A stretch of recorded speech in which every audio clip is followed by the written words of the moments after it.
정부가 현대상선의 국제 경쟁력을 높이기 위해 5조 원의 자금 투입을 추진합니다. 국내 최대 국정선사인 현대상선이 무너질 경우 조선업 침체뿐만 아니라 산업 전반의 고용 위기로 이어질 수 있다는 절박함이 작용한 걸로 보입니다. 취재기자 연결해 자세히 알아보겠습니다. 윤지혜 기자. 네, 윤지혜입니다. 네, 정부가 결국 현대상선에 5조 원을 추가 수혈하기로 했네요. 네, 산업은행 등 채권단과 해양진흥공사 등이 현대상선에 5년간 5조 원의 자금 투입하는 방안을 추진 중입니다.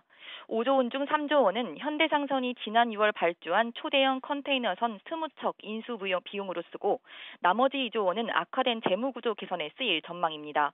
정부는 이르면 다음 달 관계 장관 회의를 거쳐 세부 지원안을 확정할 것으로 전해졌습니다. 네, 윤 기자, 자금 수혈을 결정하게 된 배경은 뭔가요? 네, 국내 해운 산업이 무너질 수도 있다는 위기감이 큰 것으로 보입니다. 한진해운의 파산은 외국 해운사의 운임 시장 확대로 이어졌습니다. 해운업계의 일감 부족이 고용 위기로 이어져 안 그래도 안 좋은 고용 상황을 더 악화시킬 우려가 있다고 정부는 판단한 것으로 보입니다. 다만 건실한 중소선사는 놔두고 현대상선에만 정책성 자금과 선박 지원 프로그램을 제공한다는 논란도 있을 것으로 보입니다. 채권단과 해양진흥공사는 현대상선 지원금에 대해 얼마나 나눠 부담할지 협의 중인 것으로 전해졌습니다. 네, 자, 이런 가운데 현대중공업그룹은 지주사 전환 작업을 했다고요?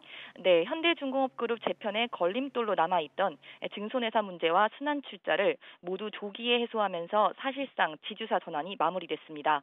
현대중공업과 현대삼호중공업은 어제 이사회를 열고 삼호중공업을 투자회사와 사업회사로 분할을 한 뒤 현대중공업이 투자회사를 흡수합병하기로 했다고 밝혔습니다. 현행 독점규제 및 공정거래법에 따르면 일반 지주회사가 증손회사 지분을 보유하지 못하도록 돼 있는데요. 어제 이뤄진 개편으로 현대중공업 지주의 증손회사인 현대미포조선이 손자회사로 편입이 되면서 이 지분 보유 문제가 해결됩니다.